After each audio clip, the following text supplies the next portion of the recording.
এক জঙ্গলে থাকতো এক ধূর্ত শিয়াল। তার কাজ ছিল অন্যের ধরা শিকার চুরি করে খাওয়া।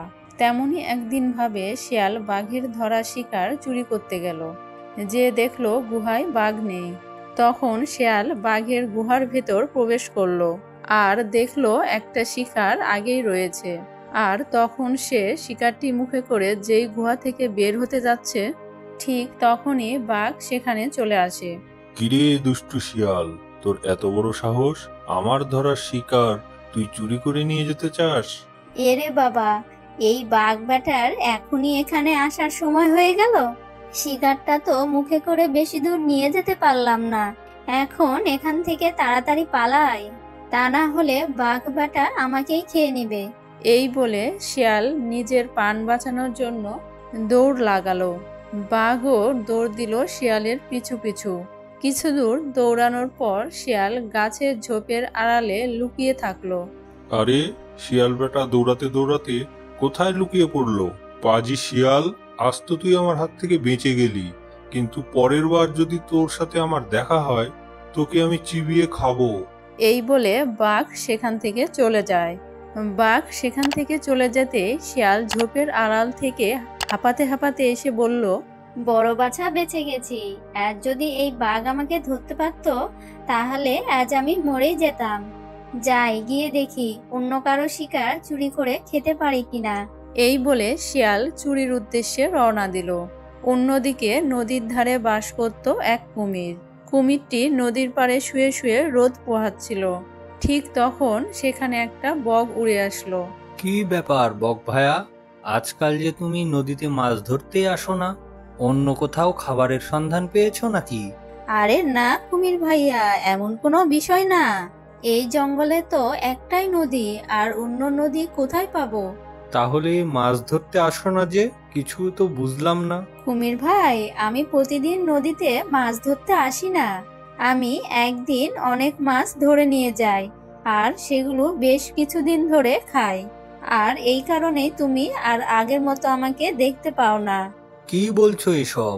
মাছ আবার কয়েকদিন ধরে কিভাবে খাও? মাছ নষ্ট হয়ে যায় না?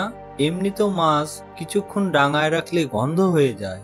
না কুমির ভাই, আমি মানুষের কাছ থেকে দেখে একটা নতুন নিয়ম শিখেছি, একটা বুদ্ধি শিখেছি, আর সেটাই আমি কাজে লাগাচ্ছি।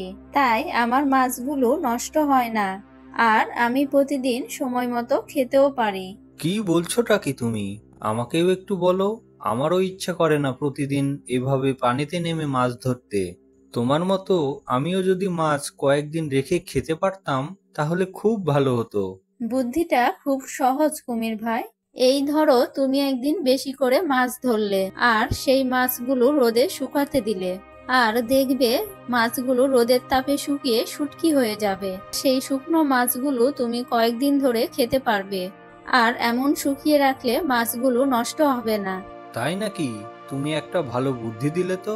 রোজ রোজ মাছ ধরতে আমি খুব বিরক্ত হয়ে গেছি। এই পানির মধ্যে নেমে প্রতিদিন মাছ ধরতে কি কারো ভালো লাগে বলো? এখন থেকে তোমাকে আর রোজ রোজ মাছ ধরতে হবে না কুমির ভাই। আমি তোমাকে যে বুদ্ধিটা দিলাম, তুমিও এই বুদ্ধি মতো চললে বসে বসে অনেকদিন মাছ খেতে পারবে। ধন্যবাদ তোমাকে বক ভাই। আমি এখনই নদী থেকে মাছ ধরে সেগুলো শুকাতে দিব, আর সে মাছগুলো শুটকি হলে খাবো। আর এদিকে শিয়াল ঝোপের আড়াল থেকে বক আর কুমিরের কথাগুলো শুনে ফেললো। বক কুমিরকে এসব কথা বলে সেখান থেকে চলে গেল। বা বাবা, আজ তো খাওয়ার ধুম পড়ে যাবে। এখনই কুমির নদী থেকে মাছ উঠাবে, আর সেগুলো উপরে রেখে আবার নিচে মাছ ধরতে যাবে, আর তখন আমি সেই মাছগুলো খেয়ে নিতে পারবো। হা হা হা হা হা। কুমির মাছ ধরার জন্য পানিতে নামলো, আর চালাক শিয়াল সেখানে অপেক্ষা করতে লাগলো। কিছুক্ষণের মধ্যেই কুমির বেশ কিছু মাছ ধরে ফেললো, আর সেগুলো শুকানোর জন্য নদীর পাশেই রাখলো। অনেকগুলো মাছ তো শুকাতে দিলাম, এখন এই মাছগুলো শুকিয়ে গেলে অনেক দিন ধরে খেতে পারবো। এই বলে কুমির একটা গাছের নিচে গিয়ে বিশ্রাম নিতে লাগলো, আর বেশ কিছুক্ষণের মধ্যেই কুমির সেখানে ঘুমিয়ে পড়লো। হ্যাঁ, কুমির বেটা দেখছি ঘুমিয়ে পড়ছে। যাই গিয়ে মাছগুলো খেয়ে আসি, আর তা না হলে আজ আমাকে ক্ষুধার্তই থাকতে হবে। সারাদিন অনেক খাবার চুরি করার চেষ্টা করলাম, কিন্তু কারো শিকার তো চুরি করতে পারলাম না। যাক, এদিকে এসে তো অন্তত কুমিরের ধরা মাছের সন্ধান পেলাম। এই বলে শিয়াল মাছের ওখানে গেল আর একটা একটা করে মাছ খাওয়া শুরু করে দিল। বাহ, অনেক শান্তি করে মাছগুলো খেলাম। এই কুমির বেটা তো কিছু বুঝতেই পারলো না। এবার তাড়াতাড়ি এখান থেকে কেটে পড়ে। এই বলে শিয়াল সেখান থেকে চলে গেল। এদিকে বেশ কিছুক্ষণ পর কুমিরের ঘুম ভেঙে গেল আর নদীর পাড়ে তাকাতেই দেখলো মাছগুলো সেখানে নেই। আরে আরে, আমার মাছগুলো গেল কোথায়? এখানেই তো শুকাতে দিয়েছিলাম। নিশ্চয়ই বেটা পাজি শিয়াল সুযোগ বুঝে মাছগুলো খেয়ে গেছে। এই বেটার জন্য দেখছি আমি মাছ ধরে শুকাতেও পারবো না। না না, মাছ আমাকে শুকনো করে খেতেই হবে। আর তাছাড়া প্রতিদিন যদি নদীতে নেমে মাছ ধরে খাই তাহলে তো আমার খুব কষ্ট হয়ে যাবে। আর তার আগে পাজি শিয়ালটাকে একটা উচিত শিক্ষা দিতেই হবে। গতকাল কুমিরের ধরা মাছগুলো খেয়ে রাতে জম্পেশ একটা ঘুম হয়েছে। কুমির বেটা মাছগুলো রোদে শুকাতে দিয়েছিল, মনে করেছিল শুকিয়ে খাবে। আজও কুমির বেটা মাছ রোদে শুকাইতে দিতে পারে, তাই এদিক ওদিক ঘোরাঘুরি না করে কুমির বেটার ওখানে যায়। এই বলে শিয়াল কুমিরের ডাড়ার দিকে যেতে থাকলো। বেশ কিছুক্ষণ পর শিয়াল সেখানে পৌঁছে গেল। বাহ বাহ বাহ, যেমনটা ভেবেছিলাম ঠিক তেমনই হলো। বেটা কুমির মাছ ধরে রোদে শুকাতে দিয়েছে। কুমির প্রতিদিন মাছ ধরে শুকাতে দিবে আর আমি প্রতিদিন খেয়ে যাব। হা হা হা হা হা। যাই, এখন আর দেরি না করে মাছগুলো খেয়ে আসি। এই বলে শিয়াল মাছগুলো খাওয়া শুরু করে। কুমির তখন মনে মনে বলে, বেটা শিয়াল, আমি তো সেই কখন থেকে তোর অপেক্ষায় ছিলাম। আজকে দেখ আমি তোর কি অবস্থা করি। এই বলে কুমির চুপি চুপি শিয়ালের দিকে আসতে থাকলো। এদিকে শিয়াল মাছ খেতে এতই ব্যস্ত ছিল যে বুঝতেই পারলো না কুমির তার দিকে এগিয়ে চলে আসছে। কুমির পেছন থেকে এসে শিয়ালের লেজে কামড় দিয়ে ধরলো আর শিয়ালকে নদীর দিকে ছুঁড়ে মারলো। কুমির ভাই, বাঁচাও বাঁচাও আমাকে, আমি যে সাঁতার জানি না। কুমির ভাই বাঁচাও, ও কুমির ভাই, আমি যে ডুবে যাচ্ছি, বাঁচাও আমাকে। হা হা হা হা হা, তোর মরে যাওয়াই উচিত। কাল এসে তুই আমার শুকাতে দেওয়া মাছগুলো সব খেয়ে গেছিস। আজও এসেছিস তুই আমার মাছ খেতে? আমি কি রোজ রোজ তোর জন্য মাছ ধরে রাখি? পাজি শিয়াল, এখন তুই এই নদীর পানিতে ডুবে মর, আর আমি চেয়ে চেয়ে দেখি। শিয়াল বেশ কিছুক্ষণ সময় নদীতে দাপাতে দাপাতে সাঁতার না জানায় ডুবে গেল আর কুমির মনের সুখে সেখানে থাকতে লাগলো।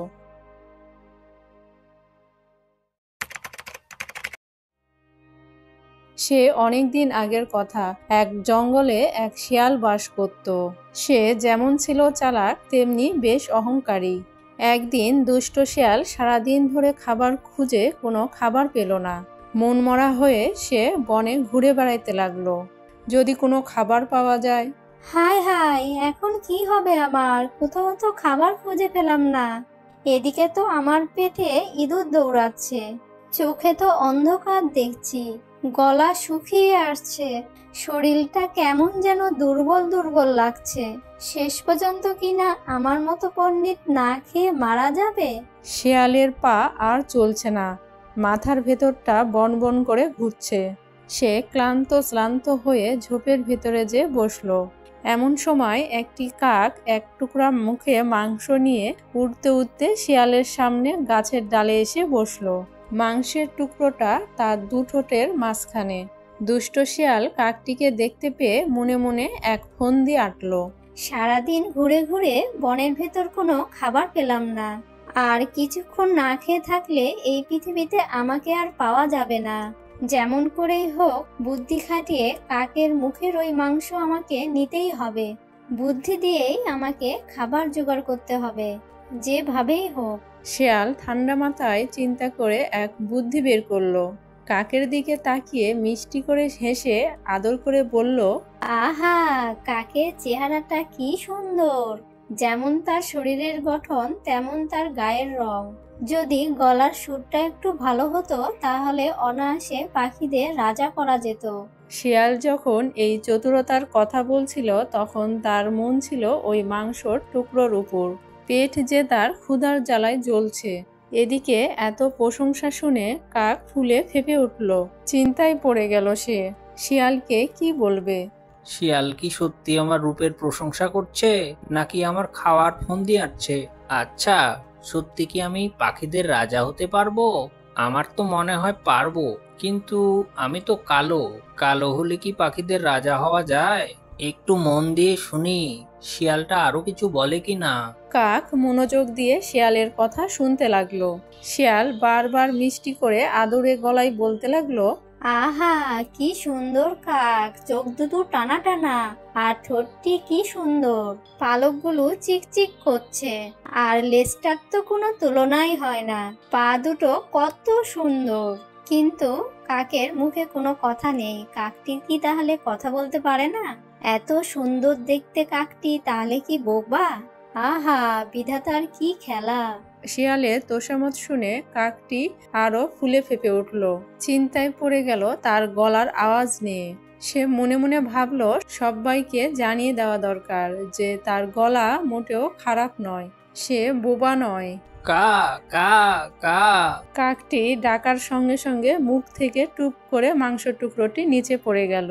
শিয়াল দৌড়ে গিয়ে মাংসের টুকরোর সামনে গিয়ে বলল, ওহে কাক মহাশয়, তোমার গলার স্বরটা যথেষ্ট ভালো, কিন্তু বুদ্ধিটা নেই তোমার। কিন্তু বেঁচে থাকতে হলে তোমাকে আরো চালাক হতে হবে।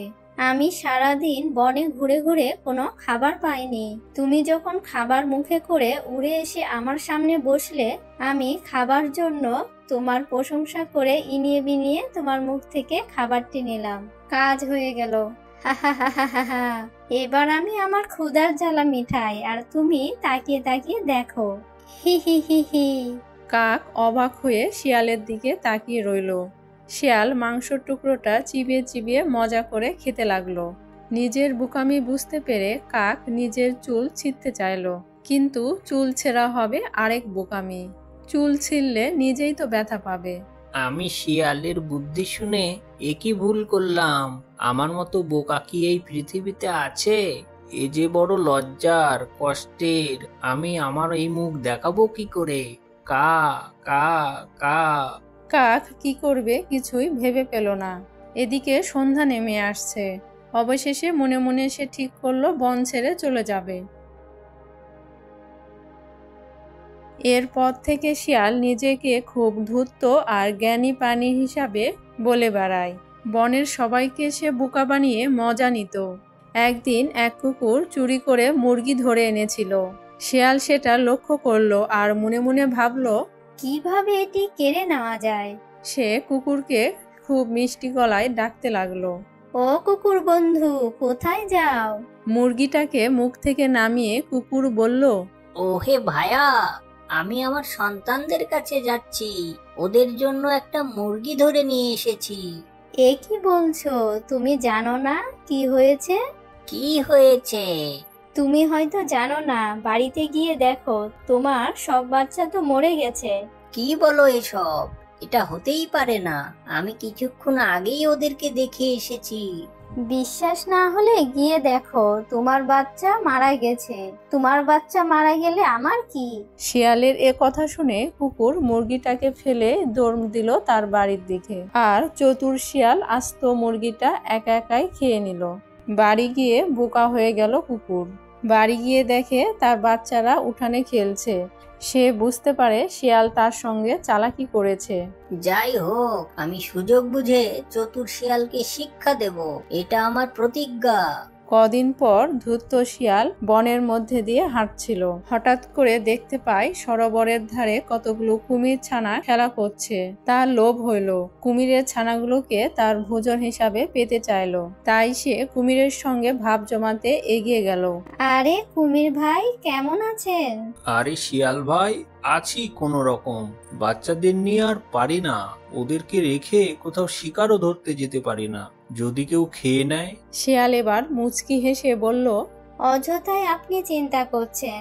আপনি জানতো আমি এখানে আছি তো, দেখি ওদের কে খেতে আসে। আপনি নিশ্চিন্তে শিকারে যান। কুমির মশাই ধূর্ত শিয়ালের চালাকি বুঝতে পারল না। সে শিয়ালকে রেখে শিকারে চলে যায়। এদিকে শিয়াল ইচ্ছা মতো এক এক করে সব বাচ্চা খেয়ে সাবার করে দেয়। কুমির ফিরে এসে দেখে তার বাচ্চাগুলোও নেই, শিয়ালও নেই। সুযোগ বুঝে পাজি শিয়ালের ঘাড় মটকাবো আমি। শিয়ালের চাতুরিকতায় বনের সবাই অস্থির হয়ে পড়েছিল। বনের সবাই শিয়ালকে শাস্তি দেওয়ার কথা ভাবছে। ভুলক্রমে শিয়াল এক বাঘের ডেরায় চলে গেল। সে দেখতে পেল বাঘের দুটো বাচ্চা খেলা করছে সেখানে। সে বাচ্চাদের হত্যা করে খেতে শুরু করলো। খাওয়া শেষ করার আগেই বাঘ চলে আসে গুহায়। এবার শিয়াল পড়ল বিপদে। পালাবে কিভাবে? বাঘ কোনো কিছু বোঝার আগে শিয়াল দিল ভূদৌড়। শিয়ালের পিছু পিছু বাঘ দৌড়াতে লাগলো। বাঘের হাত থেকে বাঁচার জন্য শিয়াল এক গাছের কুটোরে লুকাইতে চাইল, কিন্তু কুকুর বাঘকে দেখিয়ে দেয়। শিয়াল দৌড়াতে দৌড়াতে যায় সরোবরের দিকে। শিয়াল সরোবর পার হতে যাবে, সেই সময় কুমির তার পা চেপে ধরল।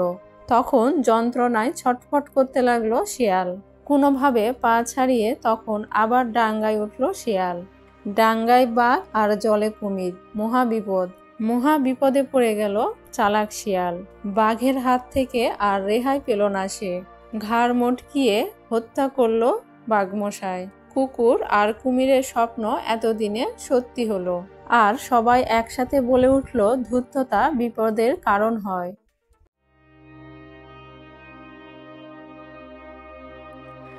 বাঘ, শিয়াল, বানর আর ইঁদুর, এই চার বন্ধুতে রয়েছে মধুর সম্পর্ক। তারা সারাদিন একসঙ্গে বনের মধ্যে ঘুরে বেড়ায় আর শিকার ধরার চেষ্টা করে, যদিও সব দিন সমান শিকার মিলে না। তারপরও ছোট হোক বড় হোক শিকার করে তারা সবাই মিলে ভাগ করে খায়। শিকারের ক্ষেত্রে প্রত্যেকের নির্দিষ্ট দায়িত্ব রয়েছে। সবার জন্য ভাগ সবসময় সমান হয়। বাঘের দায়িত্ব শক্তি দিয়ে শিকারকে পরাস্ত করা। শেয়াল হলো পরামর্শদাতা। বানরের দায়িত্ব গাছের মগডালে বসে আশেপাশে শিকার থাকলে তা বন্ধুদের জানানো। আর ইঁদুর, তার দাঁতের বেজায় ধার, অনেক সময় শিকার করতে তার দাঁতের সাহায্য লাগে। সুতরাং চার বন্ধু মিলে শিকার করতে কোনো বেগ পেতে হয় না। কিন্তু একদিন সমস্যা হলো এক হরিণ শিকার করতে গিয়ে। যে সে হরিণ নয়, তার গায়ে এবং পায়ে ভয়ানক জোর। আর হরিণের মাথায় রয়েছে ইয়া বরং শিং। তাকে ধরতে গিয়ে বাঘ পর্যন্ত ব্যর্থ হইল। হরিণের পেছনে দৌড়াতে দৌড়াতে বাঘ খুব ক্লান্ত হয়ে গেল। তার দম আসে আর যায় এমন অবস্থা। বানর এমনিতেই নিরামিষ ভুজি, সে মাংস খায় না বললেই চলে। সুতরাং সে বাঘের পরাজয় দেখে সে আগেই গাছের মগডালে উঠে বসে রইল।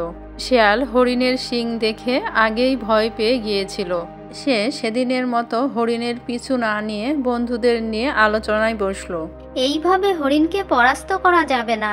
হরিণ যখন ঘুমিয়ে থাকবে তখন তাকে আক্রমণ করতে হবে। প্রথমে ইঁদুর হরিণের পায়ের রগ কেটে দেবে, তাহলে হরিণ আর দৌড়াতে পারবে না, শিং বেঁকিয়ে দৌড়েও আসবে না। আর বাঘ গিয়ে হরিণের ঘাড় মটকিয়ে দিলেই কেল্লা ফতে। পরিকল্পনাটা সবার পছন্দ হলো, কিন্তু হরিণ কখন ঘুমাবে বা কোথায় ঘুমাবে এটা জানাবে কে? শিয়াল এই দায়িত্বটা বানরের উপর দিল। বানর গাছের উপর থেকে হরিণকে লক্ষ্য রাখবে। সব শুনে বাঘ বলল, ঠিক আছে, তাই হোক। ইঁদুর বলল, হ্যাঁ হ্যাঁ তাই হোক। পরের দিন পরিকল্পনা অনুযায়ী ইঁদুর যখন ঘুমন্ত হরিণের পায়ের রগ কেটে দিল, তখন কাছাকাছি ঝোপের আড়াল থেকে বাঘ হুঙ্কার দিয়ে বেরিয়ে এসে আহত হরিণের উপর ঝাঁপিয়ে পড়ল। বেচারা হরিণ মৃত্যুর আগে লড়াই করার সময়টুকুও পেল না। এবার বন্ধুদের আনন্দ দেখে কে? শিয়াল আনন্দে নাচতে নাচতে বলল, এই শিকারের জন্য আমরা অনেক পরিশ্রম করেছি। এইবার তোমরা সবাই ভালো করে হাত মুখ ধুয়ে এসো। আমি ততক্ষণ এটাকে পাহারা দিচ্ছি। তোমরা ফিরে এলে সবাই একসঙ্গে মজা করে আজ হরিণের মাংস খাবো। সবাই হাত মুখ ধোয়ার জন্য চলে গেলে শিয়াল কখনো ঘাড় উঁচু করে কখনো মাথা উঁচু করে এদিক ওদিক তাকিয়ে পাহারা দিতে লাগলো। ভাবটা এমন করছে যেন সে দায়িত্ব পালনে কোনো ত্রুটি করছে না। একটু পর বাঘ হাত মুখ ধুয়ে আসতেই দেখলো শিয়াল মুখ ভার করে রেখেছে। বন্ধু শিয়াল, কি হয়েছে? আজ কেমন আনন্দের দিনে তোমার মুখ ভার কেন? শিয়াল দীর্ঘ শ্বাস ফেলে বলল, সে কথা শুনে তুমি আর কি করবে বন্ধু? তারপরও তুমি বলো। বাদ দাও সে কথা, তুমি হরিণের মাংস খাও, আমি যাই। বাঘ আশ্চর্য হয়ে বলল। কেন? শিয়াল এবার কাঁদেই ফেলল আর কাঁদতে কাঁদতে বলল, সেদিনের পিচ্ছিদুর বলে কিনা এই হরিণ শিকারে তোমার কোনো অবদানই নেই। এ কথা শোনার পর মনটা এত খারাপ হয়ে গেল, এই হরিণের মাংস আমার আর ছুঁয়ে দেখতেও ইচ্ছা করছে না। পাজি ইঁদুর তোমার কি বদনামটাই না করলো। এ কথা শুনে বাঘ খুব রেগে গেল আর হুংকার দিয়ে বলল, এত বড় কথা? তুমি দাঁড়াও, আমি এখনই 10টা হরিণ শিকার করে আনছি, তারপর আমরা ওই হরিণগুলোর মাংস খাবো। এ কথা বলে বাঘ চলে যেতেই সেখানে ইঁদুর এসে উপস্থিত। ইঁদুরকে দেখে শিয়াল ব্যস্ত হয়ে তার কাছে এগিয়ে এসে বলল, ভাই ইঁদুর, তুমি বাঘকে কি বলেছো? বাঘ অনেক রেগে আছে, আমি তাকে অনেক করে বুঝালাম, কিন্তু বাঘ কিছুতেই বুঝলো না। তার সামনে পড়লে আজ আর তোমার রক্ষা নেই। সব শুনিয়ে ইঁদুর এত ভয় পেল যে সে লেজ গুটিয়ে এক দৌড়ে গর্তের ভেতর চলে গেল। ইঁদুর গর্তে লুকানোর পর বানর এলো। বানরকে দেখে শিয়াল বলল, বন্ধু, খবর খুব খারাপ। বাঘ এইমাত্র তোমাকে খুঁজতে বের হলো। বাঘ বলল আজ নাকি তার হরিণ খেতে ভালো লাগছে না, আজ নাকি সে বানরের মাংস খাবে। বন্ধু হয়ে কেউ বন্ধুর মাংস খায়? ছি ছি ছি। আমি বাঘকে কত করে বোঝালাম, কিন্তু আমার কথা কিছুতেই শুনলো না। সময় থাকতে তাড়াতাড়ি পালাও বন্ধু। এই কথা শুনে বানর এত ভয় পেল যে এক লাফে গাছের ডালে উঠে পালিয়ে গেল। এভাবে একে একে সবাই চলে যেতেই শিয়াল হরিণের মাংস আরাম করে বসে খেতে লাগলো। সে একবার মাংসে কামড় দেয় আর হো হো করে হেসে ওঠে। চতুর শিয়ালের আনন্দ আর ধরে না। গ্রামের কাছাকাছি এক জঙ্গলে এক চালাক শিয়াল বাস করত। আমরা জানি শিয়াল খুব চালাক হয়। দিনের বেলা সে গর্তের ভেতর লুকিয়ে থাকতো আর রাত হলে তার খেলা শুরু হতো। গ্রামের মধ্যে ঢুকে গৃহপালিত পশু, হাঁস, মুরগি এগুলো চুরি করে নিয়ে সে পালিয়ে যেত। একদিন নয়, 2 দিন নয়, প্রতিদিনই সে এইভাবে চুরি করত। শিয়ালের লোভ ধীরে ধীরে বাড়তেই থাকলো। এদিকে গ্রামের লোকেরা শিয়ালকে ধরার জন্য ফাঁদ পেতে রাখলো। সূর্য অস্ত যাওয়ার পর ধীরে ধীরে রাত নামলো আর শুরু হয়ে গেল শিয়ালের রাজত্ব। প্রতিদিনের মতো সে আজও চুরি করার জন্য রওনা দিল। না, আজ একটু তাড়াতাড়ি যাই, ফিরে এসে আজ মজা করে ভোজন করতে হবে। এই বলে সে আরও তাড়াতাড়ি হাঁটতে থাকলো। কিছু দূর যাওয়ার পর হঠাৎ করে কে যেন তার পেছন থেকে লেজটা টেনে ধরল। অনেক চেষ্টা করেও সে কিছুতেই সামনের দিকে এগোতে পারল না। আরে, আমার লেজ তো ফাঁদে আটকে গেছে। আহ, উহ, আহ, উহ, আহ। অবশেষে সমস্ত শক্তি প্রয়োগ করে সে তার লেজটি ছাড়িয়ে নিল। আহ, এ কি? আমার লেজ তো ছিঁড়ে গেল। এখন আমি কি করব? যদি বন্ধুদের কাছে যাই আমাকে নিয়ে তোরা ঠাট্টা করবে, আমাকে তোরা লেজ কাটা শিয়াল বলবে। অনেক ভেবে সে একটি নতুন বুদ্ধি বের করলো আর সে জঙ্গলের দিকে ফিরে গেল। পরের দিন সকালে সে একটি সভায় উপস্থিত হওয়ার জন্য বন্ধুদের জানালো। সভায় শিয়ালটি বলল, আমাদের সুখের দিন শেষ হয়ে গেছে। লোকে আমাদের জন্তু বলে ঘৃণা করে, তার কারণ আমাদের এই লেজ। তাই আমি আমার লেজ কেটে ফেলেছি। তোমরাও তোমাদের লেজ কেটে ফেলো, যাতে আমাদের আর কেউ ঘৃণা করতে না পারে। গাছের নিচের এক বুড়ো শিয়াল তার এইসব কথা শুনছিল। এইসব কথা শুনে সে লেজকাটা শিয়ালকে বলল, বন্ধু, আমি জানি তুমি খুব বুদ্ধিমান। আমরা সবাই হলাম জন্তু আর আমাদের বসবাস এই জঙ্গলে। জঙ্গলে পশুদের লেজগুলো একমাত্র সৌন্দর্যের প্রতীক। তুমি দুর্ঘটনার কারণে লেজ হারিয়ে আমাদের বোকা বানাতে এসেছো। আমি কিছুতেই এটা হতে দিব না। পুরো লেজ তোমার শরীরের সাথে জুড়ে দাও, আর তা না হলে তোমাকে জঙ্গল থেকে আমরা তাড়িয়ে দেব। এই কথা শুনে শিয়াল কিংকর্তব্য বিমূঢ় হয়ে সেখান থেকে চলে গেল।